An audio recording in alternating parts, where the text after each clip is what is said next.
तो hello students, आपको याद होगा कि पिछले क्लासेस में हमने वेव ऑप्टिक्स स्टार्ट किया था।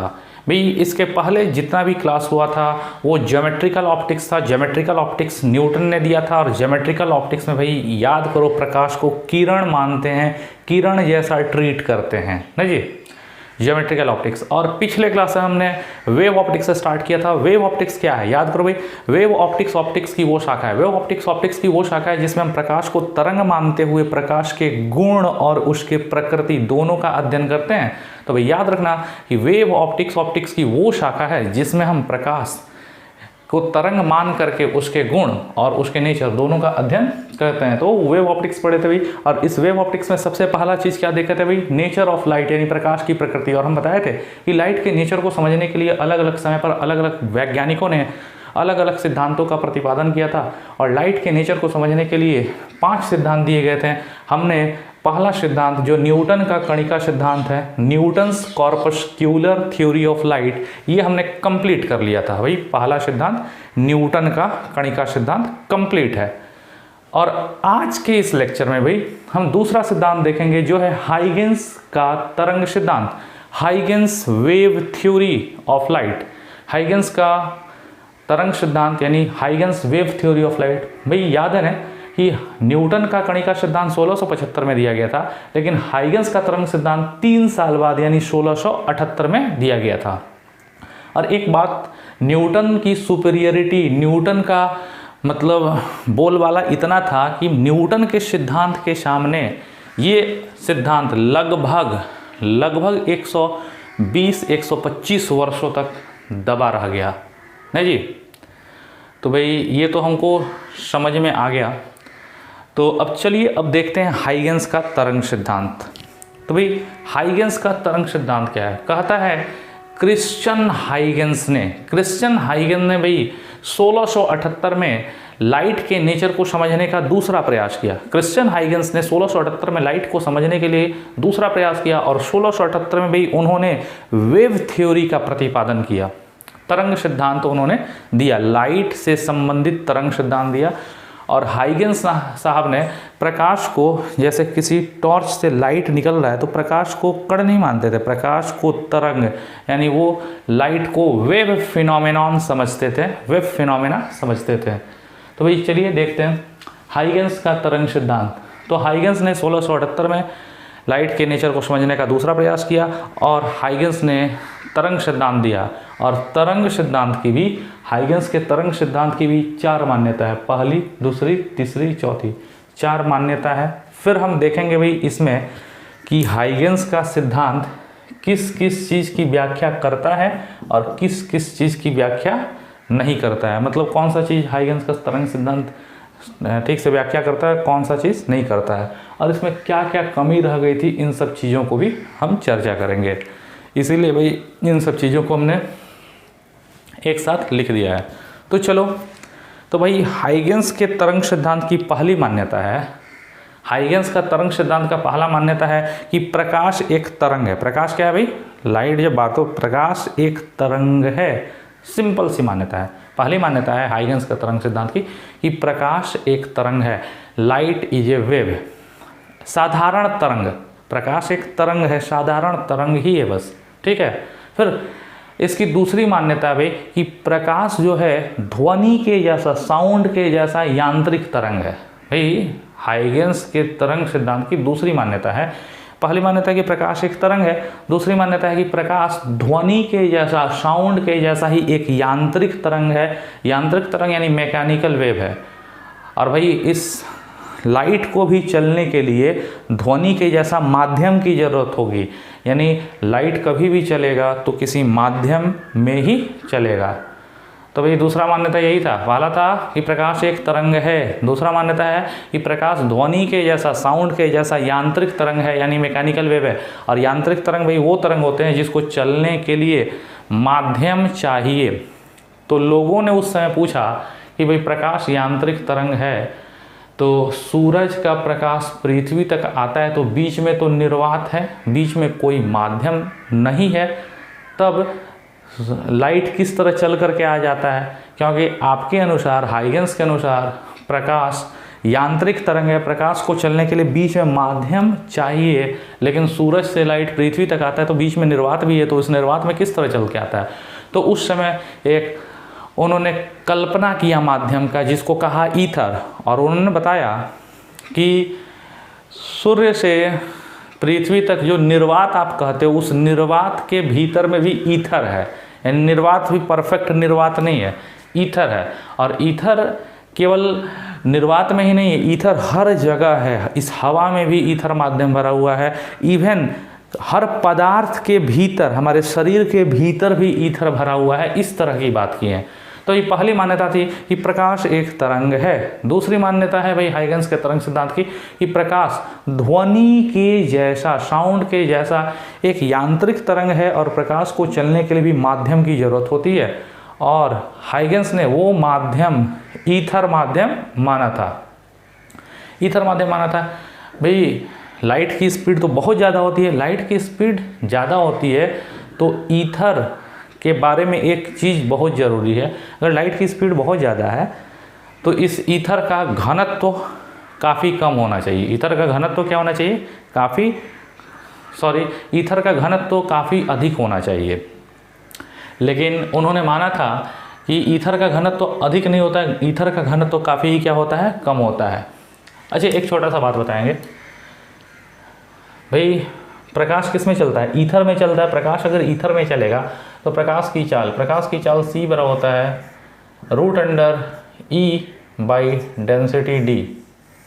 किसी भी माध्यम के अंदर लाइट की स्पीड, किसी भी माध्यम के अंदर वेव की स्पीड c बराबर होता है √E/d। तो देख सकते हो c e के समानुपाती है, c समानुपाती √E। यानी हम जानते हैं कि लाइट की स्पीड c बहुत ही ज़्यादा होती है, प्रकाश की स्पीड बहुत ज़्यादा होती है, तो ईथर का ई मतलब प्रत्यास्थता गुणांक बहुत ही ज़्यादा होना चाहिए। लेकिन c d के व्युत्क्रमानुपाती है, c व्युत्क्रमानुपाती √d। इससे ये पता चल रहा है कि चूँकि लाइट की स्पीड बहुत ज़्यादा होती है तो लाइट जो ईथर है, ईथर का डेंसिटी बहुत ही कम होना चाहिए। तो भाई इस वाले सूत्र से यही पता चल रहा है कि भाई प्रकाश तो यांत्रिक तरंग है, प्रकाश को चलने के लिए भाई माध्यम की जरूरत होती है। और उस समय उन्होंने वो माध्यम माना था ईथर माध्यम, और ईथर के बारे में कहा था कि ईथर माध्यम हर जगह व्याप्त है, हर जगह है ईथर। निर्वात में है, किसी पदार्थ के भीतर भी ईथर है, यानी ईथर माध्यम सर्वत्र व्याप्त है। और भाई चूँकि लाइट की स्पीड c का सूत्र होता है √E/d, तो c e के समानुपाती है। यानी अगर देखा जाए चूँकि लाइट की स्पीड बहुत ज़्यादा है, तो लाइट की स्पीड बहुत ज़्यादा है तो ईथर का यंग गुणांक E, यानी ईथर का प्रत्यास्था गुणांक E, यंग गुणांक भी है या प्रत्यास्था गुणांक कुछ भी कहो, ईथर का प्रत्यास्था गुणांक काफ़ी ज़्यादा होना चाहिए, लेकिन ईथर का घनत्व डेंसिटी बहुत ही कम होना चाहिए। तो ईथर का प्रत्यास्था गुणांक बहुत ज़्यादा होना चाहिए, ईथर का घनत्व कभी कम होना चाहिए। तो भाई ये तो बात रही दूसरा मान्यता का। यानी दूसरी मान्यता क्या कहती है, दूसरी मान्यता कहती है भाई कि प्रकाश ध्वनि के जैसा ही एक यांत्रिक तरंग है। इस प्रकाश को चलने के लिए एक माध्यम की जरूरत होती है और वो माध्यम ईथर माध्यम होता है। और चूँकि लाइट की स्पीड बहुत ज़्यादा है तो इससे पता चलता है कि ईथर माध्यम का प्रत्यास्था गुणांक ज़्यादा होना चाहिए और घनत्व तो काफ़ी कम होना चाहिए ना जी। अच्छी बात है। तीसरी मान्यता हाइगेंस के तरंग सिद्धांत की भी तीसरी मान्यता कहता है कि ये जो ईथर माध्यम, जो काल्पनिक माध्यम ईथर माना गया है, जिसमें प्रकाश चल रहा है या प्रकाश चलता है, उस ईथर माध्यम वो हर जगह व्याप्त है। तीसरी मान्यता यही है कि ईथर माध्यम सर्वत्र व्याप्त होता है, यहाँ तक कि ईथर माध्यम हर पदार्थ के भीतर भी होता है। तो ये रही भाई तीसरी मान्यता। अब चौथी मान्यता ये है कि जिस तरह हम जानते हैं कि साउंड अनुदैर्ध्य तरंग है, साउंड अनुदैर्ध्य तरंग है, साउंड जब चलता है ऐसे ऐसे तो इसमें माध्यम के कणों का कंपन तरंग के चलने के दिशा में होता है। जितने भी कण कंपन करते हैं तरंग के चलने की दिशा में कंपन करते हैं। उसी तरह जिस तरह भाई साउंड को हमने अनुदैर्ध्य तरंग माना था, उसी तरह हाइगेंस साहब ने लाइट को भी साउंड के जैसा ही अनुदैर्ध्य तरंग माना था। तो भाई ये 4 मान्यताएं थी। फटाफट देख लो हाइगेंस का तरंग सिद्धांत। तो भाई बोलो तो सन 1678 में हाइगेंस ने लाइट के नेचर को समझने का दूसरा प्रयास किया और भाई हाइगेंस ने तरंग सिद्धांत दिया। और हाइगेंस के तरंग सिद्धांत की 4 मान्यता है। पहली मान्यता है भाई कि प्रकाश एक तरंग है। दूसरी मान्यता है प्रकाश ध्वनि के जैसा, साउंड के जैसा ही यांत्रिक तरंग है और प्रकाश को चलने के लिए माध्यम की जरूरत पड़ती है। तो लोगों ने पूछा कि सूरज का प्रकाश भाई पृथ्वी तक आता है तो बीच में तो निर्वात है। तो उन्होंने कहा कि हाँ, बीच में निर्वात नहीं है, बीच में उस निर्वात के अंदर भी ईथर भरा हुआ है। ईथर एक काल्पनिक माध्यम माना गया था और बताया गया था भाई कि ईथर माध्यम जो होता है वो हर जगह व्याप्त होता है और चूंकि लाइट की स्पीड ज़्यादा होती है तो ईथर का प्रत्यास्था गुणांक बहुत ज़्यादा होना चाहिए, लेकिन ईथर का घनत्व तो काफ़ी कम होना चाहिए। तो भाई ये दूसरी मान्यता थी। तीसरी मान्यता थी भाई कि ईथर माध्यम के बारे में कहा गया कि ईथर माध्यम सर्वत्र व्याप्त है। ईथर माध्यम निर्वात में भी है, ईथर माध्यम हर पदार्थ के भीतर भी वर्तमान है और प्रकाश जब भी चलता है तो ईथर में ही चलता है। और भाई चौथी मान्यता है कि प्रकाश जो होता है वो ध्वनि के जैसा, प्रकाश ध्वनि यानी साउंड के जैसा अनुदैर्घ्य तरंग है। ठीक है, अनुदैर्घ्य तरंग है यानी लॉन्गिट्यूडनल वेव है। तो भाई हाइगेंस का तरंग सिद्धांत हो गया। अच्छा, हाइगेंस का जो तरंग सिद्धांत है वो किसकी व्याख्या करता है? हाइगेंस के तरंग सिद्धांत से हम देख सकते हैं कि प्रकाश तरंग के रूप में आएगा, दर्पण पर पड़ेगा तो परावर्तन हो जाएगा। तो हाइगेंस का तरंग सिद्धांत परावर्तन की व्याख्या करता है। हाइगेंस के तरंग सिद्धांत से अपवर्तन की व्याख्या हो जाती है, यानी एक माध्यम से लाइट दूसरे में जाता है तो अपने मूल पथ से क्या हो जाता है, विचलित हो जाता है। फिर भाई हाइगेंस का तरंग सिद्धांत परावर्तन अपवर्तन की व्याख्या करता है। फिर TIR टोटल इंटरनल रिफ्लेक्शन यानी पूर्ण आंतरिक परावर्तन की भी व्याख्या करता है। हाइगेंस के तरंग सिद्धांत से वर्ण विक्षेपण की व्याख्या होती है, व्यतिकरण और ध्रुवीवर्तन की व्याख्या होती है। लेकिन हाइगेंस का तरंग सिद्धांत किसकी व्याख्या नहीं करता है? हाइगेंस का तरंग सिद्धांत भाई ध्रुवण की व्याख्या नहीं कर पाता है। ध्रुवण एक घटना है प्रकाश से संबंधित, उसकी व्याख्या नहीं करता है। हाइगेंस का तरंग सिद्धांत भाई photo electric effect, Raman effect, Compton effect, Stark effect, Zeeman effect, इन सब में किसी की व्याख्या नहीं करता है। तो भाई पता चल गया कि हाइगेंस का तरंग सिद्धांत परावर्तन, अपवर्तन, पूर्ण आंतरिक परावर्तन, वर्ण विक्षेपण, व्यतिकरण और विवर्तन की व्याख्या करता है। लेकिन यही हाइगेंस का तरंग सिद्धांत भाई ध्रुवण, photo electric effect, Raman effect, Zeeman effect, Stark effect, इन सब की व्याख्या नहीं करता है। अब इस हाइगेंस के तरंग सिद्धांत में और कौन कौन सी कमियां थी, बड़ी बड़ी कमी?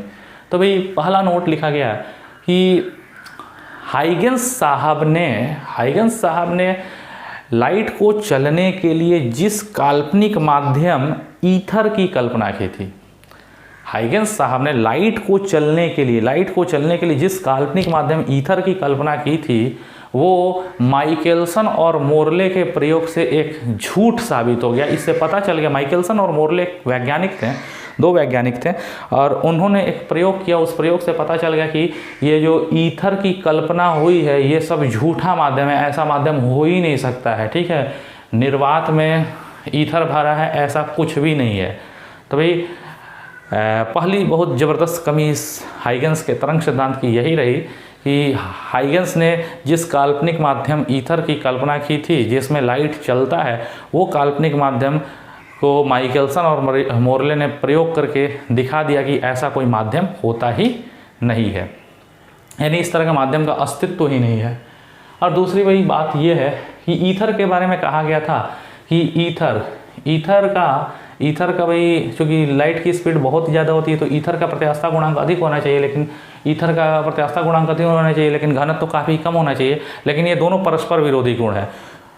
कोई पदार्थ है जैसे ईथर, कोई भी पदार्थ हो, किसी पदार्थ का अगर प्रत्यास्था गुणांक ज़्यादा है तो उसका घनत्व तो कम हो ही नहीं सकता है। किसी पदार्थ का अगर प्रत्यास्था गुणांक ज़्यादा है तो घनत्व तो कम हो ही नहीं सकता है। लेकिन ईथर के बारे में कहा गया कि नहीं, इसका प्रत्यास्था गुणांक बहुत ज़्यादा है लेकिन घनत्व तो काफ़ी कम होता है और ईथर का घनत्व तो बहुत कम होता है, इसीलिए ईथर महसूस नहीं होता है। यहाँ पे हर जगह है, उन्होंने कहा था कि हर जगह है लेकिन महसूस नहीं होता है क्योंकि घनत्व तो काफ़ी कम है। लेकिन ऐसा हो ही नहीं सकता है कि किसी मटेरियल का प्रत्यास्था गुणांक बहुत ज़्यादा हो और घनत्व तो कम हो। ये दोनों विरोधी गुण हैं और ये विरोधी गुण कभी भी नहीं हो सकते हैं।